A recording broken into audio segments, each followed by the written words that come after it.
या प्रकरणामध्ये वेळ, वेग आणि अंतर या संबंधीचा अभ्यास करणार आहोत। आता आपल्याला एक माहिती आहे की कोणत्याही गाडीचा, कोणत्याही वाहनाचा वेग जर आपल्याला काढायचा असेल तर आपल्याला त्या गाडीने किती अंतर, किती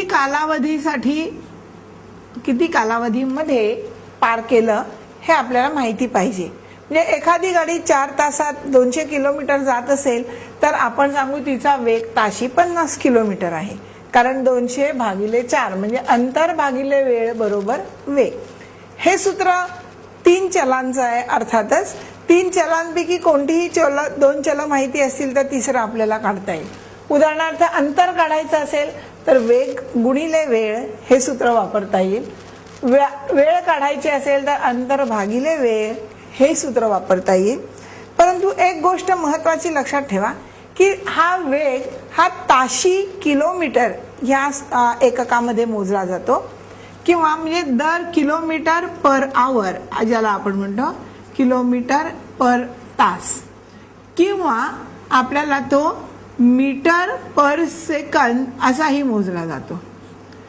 मग काही वेळेला आता विशेषतः खांब ओलांडायला किती वेळ लागेल रेल्वे गाडीला, अशा तऱ्हेची जेव्हा आपल्याला गणित विचारतात तेव्हा रेल्वेचा वेग हा किलोमीटर पर आवर दिलेला आहे आणि त्याचं रूपांतर मीटर पर सेकंद मध्ये, कारण खांब ओलांडायला किंवा प्लॅटफॉर्म ओलांडायला गाडीला वेग अगदी काही सेकंद लागतो आणि म्हणून आपल्याला माहिती आहे की किलोमीटर तासाचं रूपांतर मीटर पर सेकंद मध्ये करायचं असेल तर आपल्याला 5/18 त्याला गुणावं लागतं। कारण आपण काय करतो की 1000 किलोमीटर जर ती 3600 सेकंदात जात असेल तर एका सेकंदात किती, आणि म्हणून आपल्याला 1000ला 3600 नी भागावं लागतं। संक्षिप्त भाग दिला की त्याचं उत्तर येतं 5/18। आता हेच जर आपल्याला मीटर पर सेकंद दिलेलं असेल आणि त्याचं किलोमीटर पर आवर करायचं असेल तर आपल्याला 18/5 नी गुणावं लागतं। म्हणजे एखाद्या वाहनाचा किंवा एखाद्या प्राण्याचा वेग आपल्याला दिलेला असतो विशेषतः मीटर पर सेकंद मध्ये, तर त्याचंही रूपांतर आपल्याला करून घेता येतं। आता अशा तऱ्हेचे आपण गणित बघूया। पहिल्या गणितामध्ये त्यांनी सांगितलंय की हरीला 80 किलोमीटर चालायचं आहे, तो ताशी 16 किलोमीटर प्रमाणे 4.5 तास चालतो, तर आता त्याचं चालायचं अंतर किती राहिलंय। मग आपण काय करणार, तो किती चालून त्याचं झालं, हे चालून झालेलं अंतर हे किती आहे हे आधी आपण काढूया। म्हणून आपल्याला अंतर काढायचं आहे, आपल्याला अर्थातच त्याचा वेग आणि गुणिले त्याचा वेळ यांचा गुणाकार करावा लागेल। म्हणून 4 64 आणि 8 72 किलोमीटर। म्हणजे बघा त्याचं चालून झालेलं अंतर 72 आहे, त्याला एकूण चालायचं अंतर आहे 80, म्हणजे उरलेलं अंतर किती असणार आहे तर अर्थातच 8 किलोमीटर। म्हणजे आपलं उत्तर आलेलं आहे पर्याय क्रमांक 2। अजून त्याला 4.5 तास चालल्यानंतर 8 किलोमीटर अंतर चालायचं आहे। आता ताशी 90 किलोमीटर वेगाने एक गाडी एका गावाहून दुसऱ्या 180 किलोमीटर अंतरावरील गावाला जाते।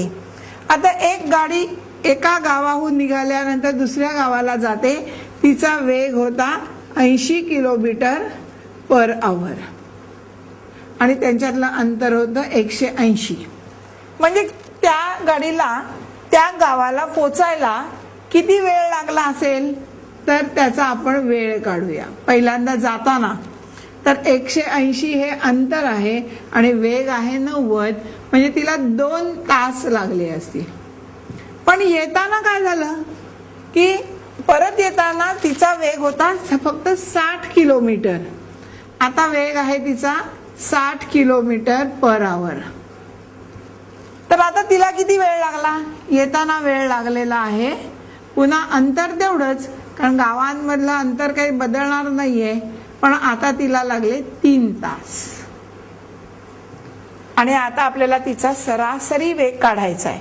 सरासरी वेग काढताना आपण तिने एकूण अंतर किती एकूण वेळामध्ये पार केलं, एकूण त्याच्यासाठी किती कालावधी लागला हे आपल्याला जर समजलं तर आपल्याला तिचा सरासरी वेग काढता येईल. सरासरी वेग. मग आता एकूण अंतर किती झालं तर 180 जाताना अधिक 180 येताना म्हणजे 360 किलोमीटर झालं. एकूण तिला किती वेळ लागला तर जाताना 2 तास आणि येताना 3 तास म्हणजे एकूण 5 तास तिला लागले.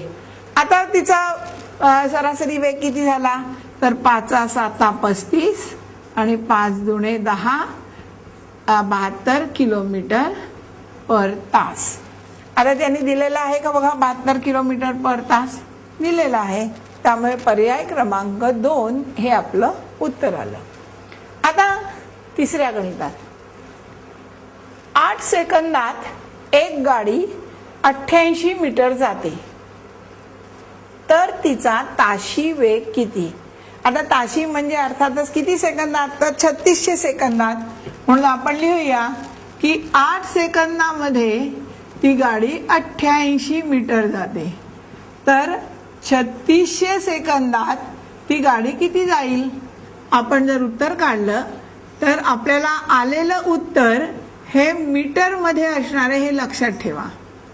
कारण आपल्याला हे मीटर आहेत म्हणजे 8 एके 8 8 एके 8 11 झाले म्हणजे 11 0 0 11 0 0 11 66 11 त्रिक 33 आणि 6 39 इतके मीटर झाले.